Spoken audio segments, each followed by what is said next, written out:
We all have this quiet, desperate urge to hit pause on our lives, to trap a perfect moment before it slips away into memory. It had been 10 years since high school when my friends and I finally managed to get together in a crowded little cafe. We brought a lot to that table: mortgages, marriages, motherhood, and a fair share of painful experiences. But we had a silent agreement to leave the heavy adult responsibilities at the door. The entire lunch was an exercise in nostalgia. We were trying to retreat to the safety of our teenage years and pretend that time hadn't moved at all. The plan was working perfectly until my friend Mojgan's daughter arrived. Her name was Rasta.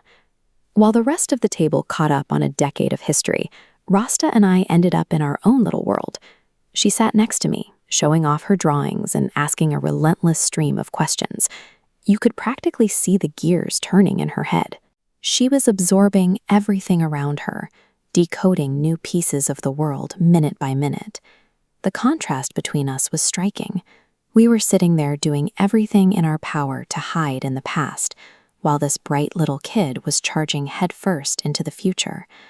Then Rasta looked up from her coloring and asked her mom for spaghetti. She pronounced it perfectly. Spaghetti.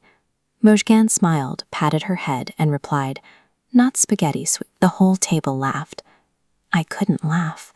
I looked at this child who was working so hard to understand her environment and realized she was intentionally being handed incorrect data. When a toddler builds their vocabulary, their brain forms rapid neurological connections to categorize the physical world. If they learn a rule, apply it correctly, and are then fed the wrong input by a trusted source, that mental pathway gets tangled. Encouraging baby talk actively stunts a child's natural intellectual development. I leaned over and gently suggested to Mojgan that Rasta was incredibly smart, and perhaps she was ready to learn the actual words. She looked genuinely surprised.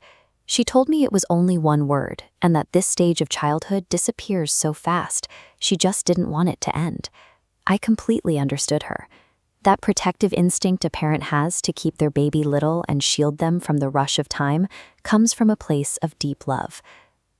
Time terrifies all of us, but it left me wondering, is it ever right to ask a flower to remain a bud forever just because we are afraid to let it bloom? By the time I left the cafe and headed home, the noise of the reunion had faded, but I couldn't stop thinking about Rasta. Think about how a child actually learns to speak. They take a series of raw, formless acoustic sounds and somehow map them to physical objects and abstract concepts. Parents and teachers guide this process every day. They repeat the sounds, point at the objects, and they slowly build a vocabulary over years of interaction. But before any of that environmental shaping happens, how does the infant brain already possess the capacity to learn language in the first place? That night, I opened the Quran for an answer. One short verse in Surah Ar-Rahman caught my attention. It says, "He taught him speech."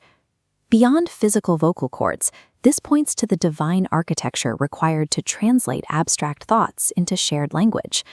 That single capacity is the bedrock of everything we do.